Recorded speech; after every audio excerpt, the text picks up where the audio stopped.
Westinghouse Corporation is involved in a number of businesses, from commuter systems to nuclear products.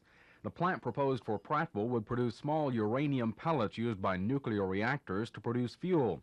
The uranium comes to the plant in sealed canisters from the Department of Energy and is then converted into a powdery substance that is compressed into small pellets about an inch long and about as big around as a pencil. These pellets are inspected for accuracy, then loaded into long zircon rods, also made by Westinghouse.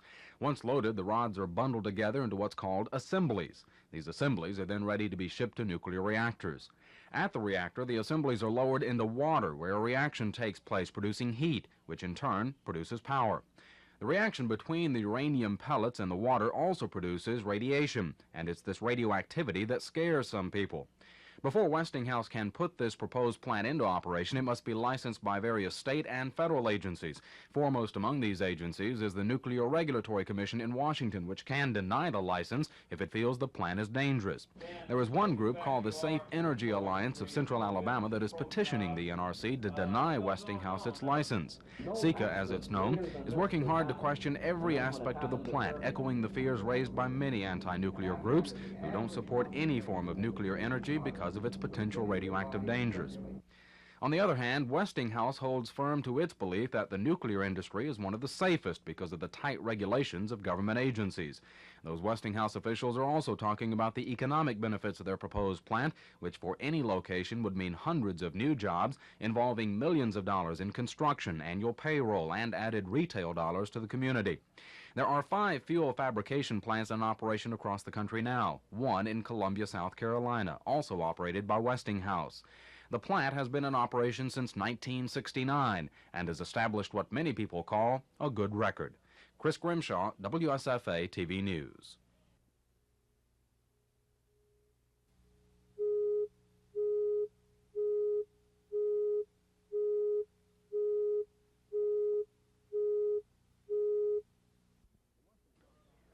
The Westinghouse fabrication plant in South Carolina has been called one of the safest, cleanest plants in that area. Joe Gilliland of the Nuclear Regulatory Commission's regional office in Atlanta calls the Columbia plant a quite safe operation with a pretty good record. Gilliland says the Columbia plant has been inspected 21 times this year. On 6 occasions, the plant was found to have problems, but all were what the NRC calls procedural errors, paperwork deficiencies, or record keeping. But each infraction was at the lowest level of severity. Gilliland says the Columbia plant has never been fined for dangers involving radioactive exposures. Gilliland points out that there have been 5 occasions when radioactive uranium hexafluoride leaked, but each time no workers were contaminated, no radioactivity escaped the containment areas, and never was the public in any danger. Westinghouse officials point out that all of the safety mechanisms worked more efficiently than the NRC guidelines required. Local Columbia authorities are impressed with the Westinghouse record.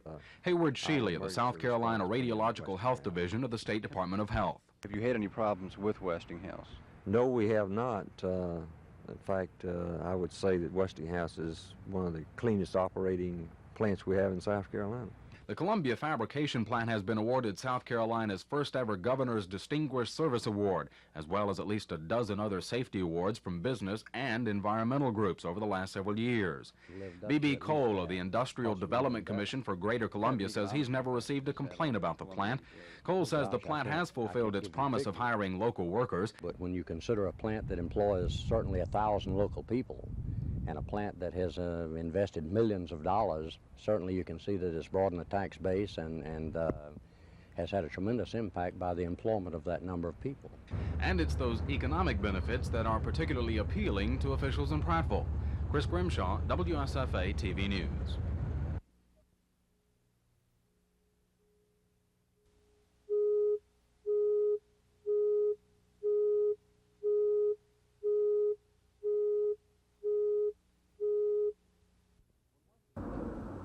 When Westinghouse announced its plans to build a pellet plant on this site near Prattville, it was greeted with open arms by local officials, primarily because of the economic benefits. Montgomery Mayor Emery Fulmer, Prattville officials, and others endorsed the proposed facility.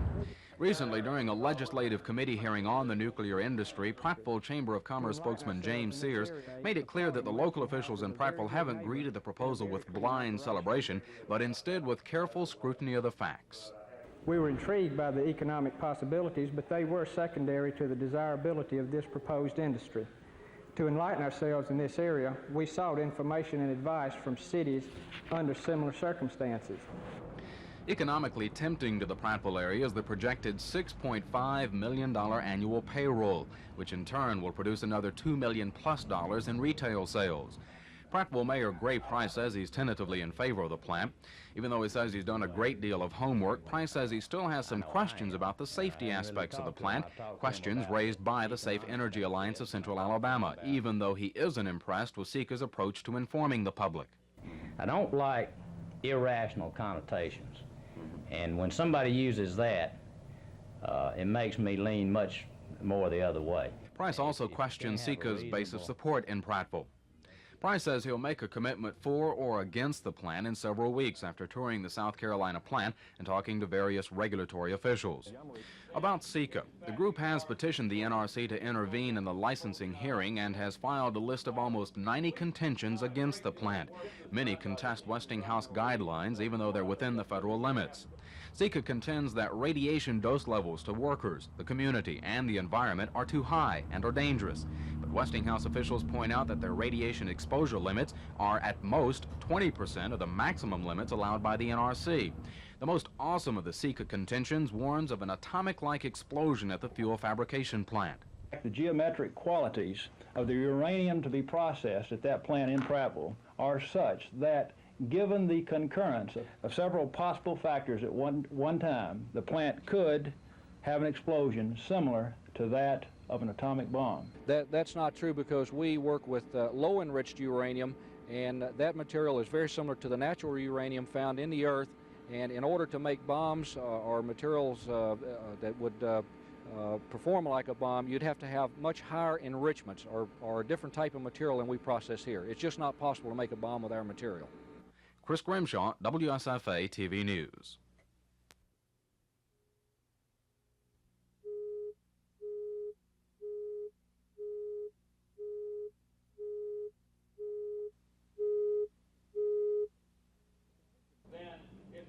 The contentions raised by the Safe Energy Alliance of Central Alabama all deal with the dangers of the nuclear pellet plant.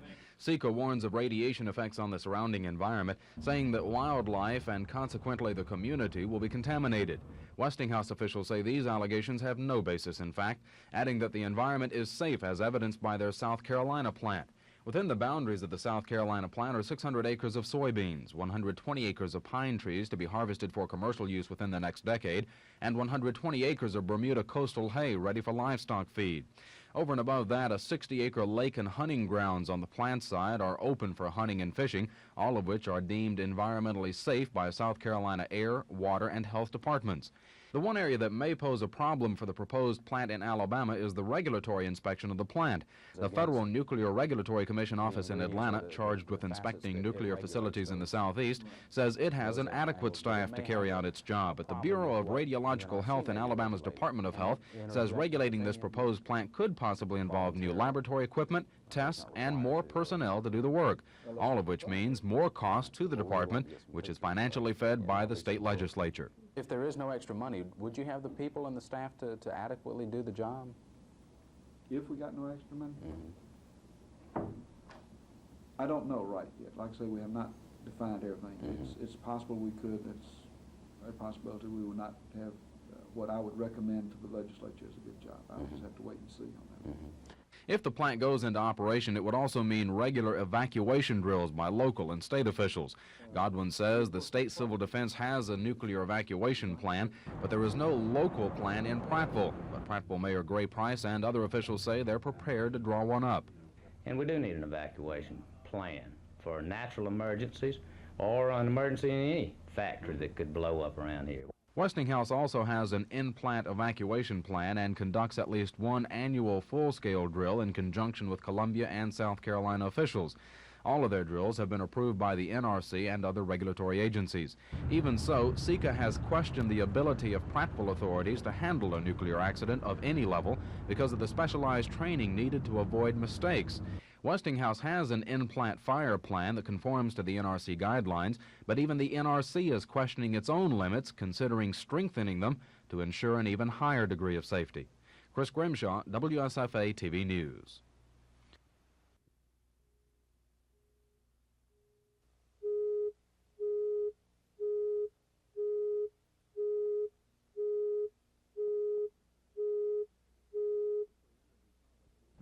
Nuclear energy currently produces 13% of the nation's energy supply, 20 years after the first nuclear reactor began producing electricity in New York State.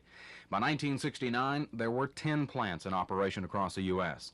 The growth of nuclear energy in the early 1970s was moderate, with 3 new reactors licensed in 1970, 2 more in 1971, then 6 more plants in 1972. In 1973, a whopping 14 more plants came online, 15 more the following year. But then growth declined. In 1975, there were only 2 new nuclear plants to come into operation, 7 in 1976, 5 the following year, 3 in 1978, and none in 1979. The Atomic Industrial Forum in Washington explains the decline as a reflection of overall energy growth slowing down. Following the 1973 oil embargo, people began conserving electricity, and utilities found themselves outbuilding their actual projected growth levels. But Scott Peters of the Atomic Industrial Forum says that oversupply has now been absorbed, and construction of the new nuclear plants has resumed, although at a slower pace. The NRC says there are 85 nuclear reactors in some stage of construction now, and all probably will be licensed, meaning they'll need uranium pellets to power them. Peters expects at least 6 plants to be licensed each year for the next several decades. Even if nuclear energy has its place, Sika questions why one of those places is Prattville. You really ought to ask that question, especially because all the markets are in the north, especially because the material that goes into the plant is in the north. Why are they sticking the thing in Prattville, Alabama, when Ohio, Pennsylvania, Kentucky, Virginia, West Virginia all offer superior sites from the point of view of transportation, from the point of view of raw materials, from the point of view of closeness to Westinghouse headquarters? Westinghouse project manager Frank Sellier says Prattville was the first choice in labor, location, transportation, and tax structure of the 20 sites considered. According to Harris's poll, overall sentiment for nuclear energy has traditionally been positive, despite seesaws of opinion in its early years. Even following 3 Mile Island nuclear accident in March of 1979, pro-nuclear supporters outnumbered anti-nuclear advocates, although the margin became smaller. Only once, in November of 1979, in the wake of TMI, was there more opposition to the nuclear industry, but that has since changed, with pro-nuclear numbers climbing again. Westinghouse Corporation claims its fuel fabrication plant will produce a safe source of power. Others, like Sika, say instead it will be the bed of a long-term poison. Even though the proposed Prattville plant will depend on the decision of the NRC, many local and state officials don't believe the NRC puts much weight on public sentiment, only compliance with its own standards. So if there is any effective opposition to the plant, it will have to come from Prattville, directed at Westinghouse. And just how Prattville officials feel depends on your input at public meetings. Chris Grimshaw, WSFA TV News.